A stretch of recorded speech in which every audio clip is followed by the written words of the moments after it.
una cosa es el propósito que Dios tiene para tu vida y otra cosa es el plan que Dios tiene para tu vida. Para mí son como cosas diferentes, o por lo menos me gusta identificarlo así. ¿Cuál es el propósito de Dios para la humanidad, para vos y para mí? Para mí, un versículo que resume y define muy bien la respuesta es un versículo muy conocido. Primera de Juan 3.1 dice, yo digo la primera parte, ustedes ya me repiten la segunda de memoria. Mirad cuál amor nos ha dado el Padre para que seamos llamados hijos de Dios. El propósito de Dios para la humanidad es que los seres humanos, es que vos y yo lleguemos a ser sus hijos, cosa que no es automático. Que nazcas en este mundo no te hace automáticamente hijo de Dios. Hay un proceso de decisiones que tenés que tomar para llegar a ser hijo de Dios. Ahora, segunda pregunta que me parece casi obligatoria. ¿Cómo llegamos a ser hijos de Dios? Y para mí un versículo que lo define muy bien y lo resume muy claramente es Romanos 8.14. Un versículo también muy conocido. Romanos 8.14 dice, porque los hijos de Dios son, todos aquellos que son guiados por el Espíritu de Dios o el Espíritu Santo. Así que los hijos de Dios son todos aquellos que le permiten al Espíritu Santo entrar en sus vidas, gobernar sus mentes y dirigirlos. ¿Y dónde te va a dirigir el Espíritu de Dios? Por los caminos de Dios, por los caminos de la salvación, te va a dirigir hacia los pies de Jesús, te va a guiar hacia tu bienestar. ¿Quiénes son los hijos de Dios? Los que se dejan dirigir y gobernar por el Espíritu Santo. Esto va en sintonía con 1 Corintios 6.19 que dice, ustedes son templo ¿de quién? Del Espíritu Santo. Si vos sos templo del Espíritu Santo, ¿qué quiere decir? Que vos podés llegar a ser, ¿sí? Tu mente puede llegar a ser el lugar en donde el Espíritu Santo pueda vivir para gobernarte, para dirigirte, y cuando sos dirigido y gobernado por el Espíritu Santo, sos un hijo de Dios, según Romanos 8.14. Muy bien, ¿qué pasa cuando somos guiados, nos dejamos guiar por el Espíritu Santo y llegamos a ser hijos de Dios? Ahora, como hijos de Dios, llegamos a ser parte de el reino de los cielos o de Dios. Muy bien. Ahora sos ciudadano del reino de los cielos. Así que Dios te dice, ahora que eres mi hijo, agarrá tus valijas y venite y mudate. ¿A dónde? A mi reino. Y vos llegás con tus valijas al reino de Dios y desempacás y comenzás a vivir en el reino de Dios porque sos parte del reino de Dios. Así que ese es el propósito a grandes rasgos, hay muchísimo más para decir, a grandes rasgos, ese es el propósito de Dios para la humanidad. Ahora, cuando vos sos parte de la ciudadanía del cielo, sos ciudadano del reino de Dios, todo ciudadano del reino de Dios, todo hijo que es hijo de Dios, que es ciudadano del reino de Dios, responde, o sea, Dios tiene un plan para él. No es que somos ciudadanos del reino de Dios, ocio total, ¿no, queridos? Estamos para trabajar, un plan. Déjenme darles un ejemplo, leyendo 9 versículos de Éxodo capítulo 2 del 1 al 10. Es el inicio de la vida de Moisés y esto me va a dar pie para entender que Dios tiene para todos nosotros un plan. Éxodo 2 del 1 al 10 dice lo siguiente. Un hombre de la familia de Leví fue y tomó por esposa a una descendiente de Leví, que concibió y dio a luz un hijo. Al verlo tan hermoso, lo mantuvo escondido por 3 meses, pero como no pudo esconderlo más, tomó un cesto de juncos, lo calafateó con brea y asfalto, colocó allí el niño y lo dejó en el carrizal a la orilla del río. Una hermana del niño se quedó a cierta distancia para ver qué sucedería. La hija del faraón bajó al río para bañarse y mientras sus doncellas se preparaban por la ribera del río, vio el cesto en el carrizal. Entonces envió a una criada suya para que lo recogiera. Cuando ella abrió el cesto, vio allí a un niño que lloraba y le tuvo compasión. Entonces dijo, este es de los hebreos. La hermana del niño dijo entonces a la hija de Faraón, ¿debo ir a llamar a una nodriza hebrea para que te críe este niño por ti? Y la hija del faraón respondió, sí, ve. Entonces la joven, que era María, hermana de Moisés, fue y llamó a la madre del niño, que era la madre de Moisés, y la hija del faraón le dijo, llévate a este niño y críalo por mí, yo te pagaré por hacerlo. La mujer tomó entonces al niño y lo crió, y cuando el niño creció, ella lo llevó a la hija del faraón, quien lo adoptó como su hijo, y le puso por nombre Moisés, pues dijo, yo lo rescaté de las aguas.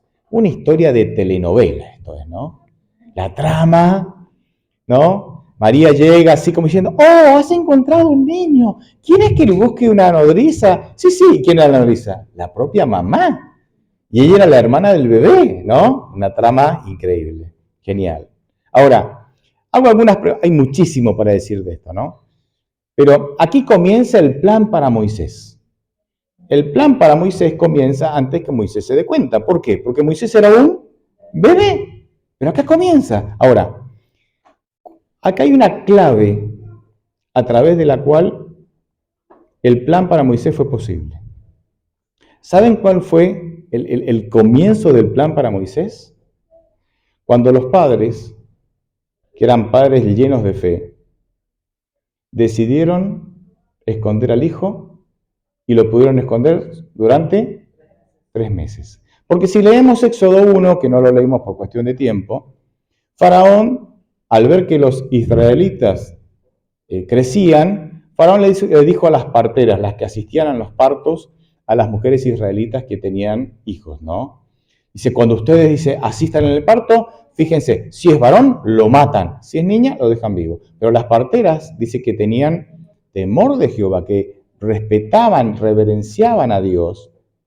Ella dice, no, no, no podemos. Y no lo hicieron, ¿sí? Dieron sus razones, no lo hicieron. ¿Qué pasa? Entonces, en Éxodo 1:22 sale un decreto de Faraón que dice, todo niño hebreo que ande dando vuelta por ahí tiene que ser arrojado al río Nilo. ¿Y qué había en el río Nilo? Cocodrilos, además de morir ahogado, obviamente. Entonces, el plan de Dios para Moisés comienza con la decisión de los padres de no entregar al niño. Nació, lo vieron tan lindo y no lo entregaron. Y lo guardaron por 3 meses. Cuando ya no lo podían ocultar más, ¿por qué? Porque el decreto decía que cualquier ciudadano egipcio o soldado egipcio que viera algún niño hebreo por ahí, lo tenía que tomar y arrojarlo ¿a dónde? Al río. Niño varón, ¿verdad? Entonces, los padres de Moisés, Amram y Jocabed, eran padres de fe. La fe les permitió desafiar el decreto de Faraón. Y esta historia resalta, porque evidentemente otros padres no hacían lo que hicieron Amram y Jocabed. Otros padres, ¿qué hacían? Entregaban sus niños ¿para qué? Para que fueran muertos, para que fueran arrojados al río. Pero esta historia se destaca porque estos padres, llenos de fe, dijeron, no, no nos vamos a rendir, vamos a hacer algo. Y lo escondieron hasta los 3 meses. No podemos esconder más. Bueno, vamos a perseverar. Sabemos que Dios puede salvar a este chico si es su voluntad. Así que hicieron la cesta, la calafatearon, la impermeabilizaron, la mandaron por el río, la hermana de Guadalupe, ¿me entienden? ¿No? Hay toda la trama. Porque eran padres llenos de fe. Y aunque tenían limitaciones para cuidar la integridad, la vida de su hijo, se arriesgaron a intentar cosas confiando en el Señor. Así que el plan, y acá hay muchas mamás con niños, o varias mamás con niños, ¿sí? Tal vez el plan de Dios, que Dios tiene para tu hijo, tu hija, depende de alguna manera de tu fe, como dependió de la fe de los padres de Moisés. ¿Por qué no? Ahora vos me vas a decir, sí, pastor, pero yo ya soy grande, mis padres no tenían fe, no me criaron con fe, o no sé, no importa. Si no tuviste padres de fe, Dios es tan poderoso que puede suplir esa carencia. Pero hoy, si tenés ni chicos, si tenés niños, yo creo que es un detalle a tener en cuenta. El plan de Dios para tus hijos puede estar muy influenciado por la fe que tienen los padres. Ahora, ¿cuál es el propósito o cuál es el plan para mi vida? El propósito de Dios es que yo sea su hijo y el plan de Dios es que yo pueda servirlo. Romanos 12:11 dice, nunca dejen de ser diligentes, antes bien sirvan al Señor con el fervor que les da el Espíritu. Así que el propósito de Dios es que yo llegue a ser su hijo y el plan de Dios es que yo llegue a servirlo. Como se dijo hace un rato, ¿con qué? Con mis talentos, con mis capacidades, ¿sí? Con los dones que el Señor me da. Ahora, ¿cómo lo vas a servir? Y Dios te lo va a mostrar. Y aquí nos empantanamos. Aquí se empantanó esta reflexión. Porque yo ya llevo muchos años en esto, muchos kilómetros recorridos en el ministerio. Lo que les voy a decir es un cálculo estimativo, pero alrededor del 85-90% de los cristianos que conozco no conocen el plan de Dios para su vida. No lo conocen. No lo conocen. Y no es que están felices por no conocerlo. Muchos de ellos están frustrados porque no lo conocen. Es como si yo tomara a alguno de ustedes, pero ¿qué cristiano? ¿Cuál es el plan de Dios para tu vida? Y mi plan es este, La mayoría no lo sabe. No lo sabe. Sí sabemos el plan general, servir a Dios, pero no conocen qué. El plan personal que Dios tiene para cada uno de nosotros, porque no todos vamos a servir a Dios de la misma manera porque somos diferentes. Yo quiero entonces darte 2 tips, 2 consejos, 2 puntos, se podrían dar muchos más, para que vos puedas conocer el plan personal que tiene Dios para tu vida. Para que sepas cómo servirlo a Dios. El primero es un principio o una verdad fundamental que se encuentra en Juan 7:17. Una verdad fundamental, un principio, es una enseñanza fundamental que se puede aplicar en cualquier tiempo y en cualquier cultura. Trasciende los tiempos y trasciende la cultura. Y aquí entonces yo quiero enseñarte esta verdad fundamental que se encuentra en Juan 7:17. Está hablando Jesús aquí. Y Jesús dice, el que quiera hacer la voluntad de Dios, sabrá si la enseñanza es de Dios o si yo hablo por mi propia cuenta. ¿Cuál es el principio fundamental? ¿Cuál es la verdad fundamental que encontramos aquí? El que quiera hacer la voluntad de Dios, sabrá. Fíjense qué sencillo y qué profundo. El que quiera hacer la voluntad de Dios, sabrá. Y el que no quiera, nunca lo va a saber. ¿Cómo se maneja Dios? Fíjense, es muy interesante. ¿Querés hacer la voluntad de Dios? Sí. Heme aquí, diría Isaías, envíame a mí. Bueno, porque querés hacer mi voluntad, te lo cuento. El que quiera hacer la voluntad de Dios, sabrá. ¿Querés hacer mi voluntad? Sí, envíame a mí, te lo cuento. ¿Querés hacer mi voluntad? No sé, contame y te contesto. No, entonces no te lo cuento. La mayoría de los cristianos, ¿qué hace? Toma la segunda opción. La mayoría de los cristianos, Dios le dice, ¿querés hacer mi voluntad? No sé, contame y te digo. No, entonces no te la cuento. Y como Dios no te la cuenta porque no estás dispuesto, no conoces el plan. Y el problema de no conocer el plan es grande, pero pasa que vos podés seguir viniendo a la iglesia, podés seguir las formas de la religión sin conocer el plan.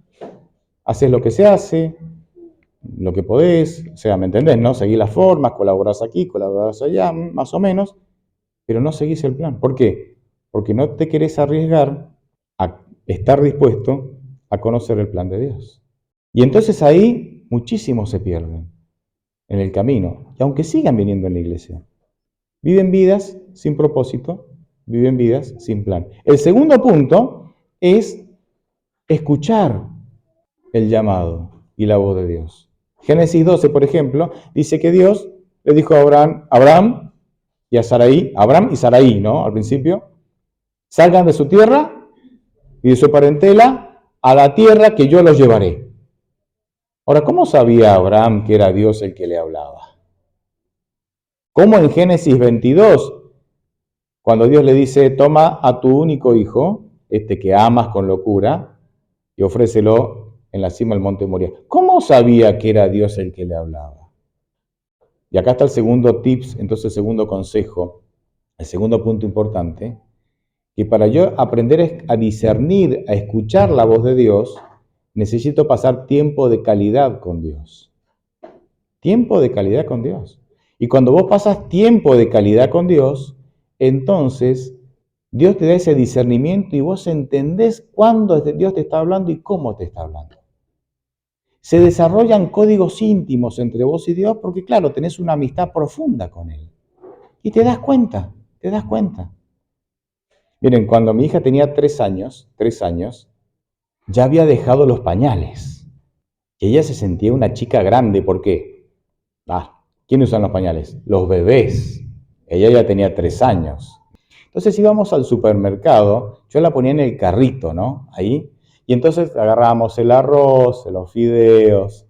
Y en un momento determinado yo agarraba un paquete de pañales y lo ponía en el carro. Y mi hija miraba, y mi hija estaba hasta que miraba los pañales. ¡Ah! Agarraba los pañales y los revoleaba, ¿no? Y yo, bueno, volvía a poner, cuando se distraía, volvía a poner los pañales, ¿no? ¡Ah! No, sí. No había palabras, pero nos comunicábamos. ¿Cuál era el mensaje? Yo ya soy grande, no soy bebé. Y yo decía, no, todavía sos chiquita, tenés que usar pañales. No había palabras, pero ¿por qué? Porque habíamos desarrollado un código íntimo, padre-hija, y aunque no hubiera palabras, nos entendíamos a la perfección. Pero eso pasa cuando vos tenés un vínculo cercano y profundo con la otra persona. ¿Cómo Abraham sabía cuando Dios le hablaba y no andaba dudando, ¿será de Dios? ¿No será de Dios? ¿Por qué? ¿Cómo sabía? Porque él tenía una relación íntima con Dios. Había desarrollado códigos íntimos que le permitían entender cuando Dios le hacía un guiño, que entender cuando Dios le hacía una seña, cuando le hablaba. Entonces, para conocer el plan de Dios para tu vida, en primer lugar, el que quiera hacer la voluntad de Dios sabrá el plan porque Dios te lo va a decir. ¿No estás dispuesto a hacer la voluntad de Dios? No lo vas a saber nunca. Y el segundo es que tenés que pasar tiempo de calidad con Dios para aprender a discernir su voz cuando te habla de las múltiples maneras que te puede hablar. Ahora, aún dentro, yo les dije que alrededor del 90% no conoce el plan. Dentro del porcentaje que sí conoce el plan, hay un punto ahí clave. Y el punto tiene que ver con perseverar. El problema es perseverar, aunque conozcas el plan, el problema es perseverar. Porque nosotros llegamos y tenemos, ¿no? Ya dijimos, estamos instalados en el reino de Dios como hijos de Dios, ¿sí? Pero cuando Dios empieza a no concedernos lo que queremos y a no darnos lo que creemos que necesitamos y a demorarse en ciertas cosas, ¿qué hacemos? Hacemos un berrinche, agarramos las valijas y nos vamos. Claro, nos vamos afuera a vivir sin Dios. La vida sin Dios, ¿cómo es la vida sin Dios? Te golpea, te revuelca, te castiga, ¿no? Y volvés al tiempo, volvés todo herido, ¿no? Todo herido, rengo ahí. Perdón, Señor, nunca me tendría que haber ido. Volvés con la valijita, ¿no? ¿Y Dios te recibe? Obvio. Y entonces te volvés a instalar ahí. ¿Hasta cuándo? Hasta el próximo berrinche. Y el próximo berrinche, no, pero al final no vale la pena, que la otra, te vas. Con la valijita de vuelta. Golpeado, quebrado, ¿no? Desangrentado, 4 hijos con 4 personas diferentes, no sé. ¿Me entendés, no? No sé, imagínate lo que quieras. Y volvemos otra vez a Dios. ¿Dios te recibe? Sí, te recibe. ¿Hasta cuándo seguimos ahí? Hasta el próximo berrinche. Y hay conozco personas con nombre y apellido. Con nombre y apellido. Que ya son grandes que se han pasado la vida yendo y viniendo, yendo, viniendo, yendo y viniendo. Y aunque conocen el plan, nunca lo terminan de ejecutar. ¿Por qué? Porque no perseveran. Voy a hacer un experimento. Me salió bien en la otra iglesia, me tiene que salir bien acá, hermanos. Si sale mal, la culpa es de ustedes. No, mentira. Cuando vos tenías 3 años, alguna dama acá que quiera ofrecerse, vos, alguna dama que tenía 3 años, y le decías, mamá, comprame esa muñeca que me encanta. y mamá te decía, no, mi amor, no te la puedo comprar por X, ¿vos te ponías feliz y decías, mi mamá me ama? ¿O vos decías, qué mala que es mi mamá? Qué mala que es mi mamá, ¿no? ¿O no? Claro. Papi, comprame la bicicleta. No, no tenemos plata. Ay, me odia este viejo, me odia. Era así, era así. Después crecimos, nos dimos cuenta de que no es que te odiaba, sino que él no había, tal vez no era conveniente, tal vez no había dinero, ¿me entendés? Pero de chiquito es así. Bueno, nosotros, ¿saben por qué no perseveramos en los caminos de Dios? Somos como bebés espirituales. Señor, dame la casa, porque quiero la casa, esa casa. Y Dios dice, no, esa no, será otra. O Dios dice, no, espera. O bueno, no, más tarde. O tengo otro plan, qué sé yo. ¿Y qué decimos nosotros? Ah, no, el Señor no me la da porque me ama. ¿Decimos así? No, que al final no vale la pena, al final el otro, que es un profano, mira, tiene 10 casas, ni ama a Dios, golpea a su esposa, y yo que te sirvo, agarro la valija y ¿qué hago? Me voy. Somos bebés espirituales. Somos como niñitos espirituales. Claro, después volvemos, todo machucado, Dios te recibe, pues siempre te va a recibir. ¿Hasta cuándo? Hasta la próxima oración no contestada. O no contestada como vos querés. Dios siempre contesta. No contestada como vos querés. Señor, yo quiero, no sé, capaz que una chica por acá, yo quiero el moreno de ojos verdes. Y dice, no, tengo este blanquito desteñido por acá. No, ese es feo. No, pero al final no vale la pena y te vas. Y te fuiste con el moreno ojos verdes. Te fue para el diablo con el moreno ojos verdes, porque el plan de Dios era con el blanco desteñido, ¿no? Y volvés rota. No, mi marido no quiere venir a la iglesia. Y claro, si ya Dios te lo había cantado ya, ¿no?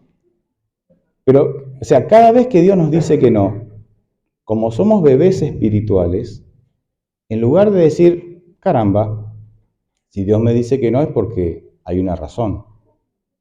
Él es todopoderoso, es omnisapiente, todo lo sabe, Él me ama. Debe haber una buena razón. Eso haría que un cristiano maduro, un cristiano maduro haría eso.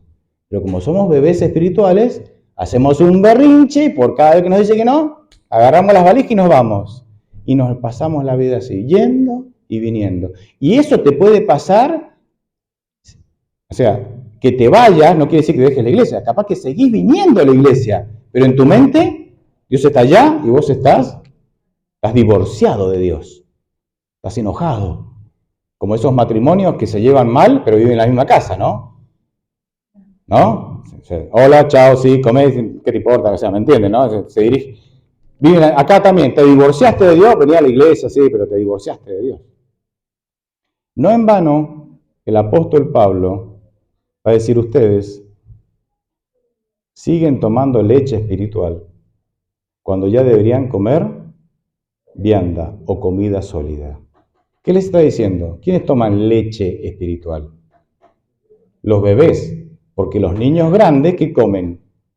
Comida sólida. Entonces Pablo le está diciendo, ustedes siguen siendo bebés espirituales inmaduros. Chicos, maduren. Se los dice Pablo, no yo, ¿eh? Chicos, maduren. Empiecen a confiar, empiecen a creer. Y si las cosas no salen como vos querés, confía que el Señor sabe cuál es lo mejor para tu vida. Vamos, ponele onda, ponele garra. No te caigas ante el primer tropezón. No te caigas ante el primer no de Dios. O ante el primer esperá que te mande Dios. Dale, porque el cristiano maduro, que sabe que Dios lo ama, sabe que aunque Dios te dice que no, hay una buena razón por la que te dice que no. Eso es madurez. Vamos, chicos, maduren, dejen de deprimirse y cortarse las venas. No sé, no, es simbólico esto, ¿no? Dejen de deprimirse por cada vez que Dios les está diciendo que no. Por eso tal vez la obra no avanza. ¿Cómo va a avanzar la obra con bebés espirituales, hermanos? Que son esclavos de las circunstancias. Usted no te anda metiendo un chupete para que te calles en cada berrinche que estás haciendo. Dios te llama a la reflexión. Te dice, no, a ver, sí, está bien, llorarás por el moreno ojos verdes, llorarás por el auto, llorarás por la casa, llorarás por la falta de salud, todo bien. Pero a ver, ¿vos creés que yo te amo? ¿Vos creés que yo estoy al control? ¿Vos creés que yo puedo hacer esto? ¿Vos creés que tengo el poder para sostenerte? Sí. Entonces limpiate las lágrimas y seguí avanzando, campeón.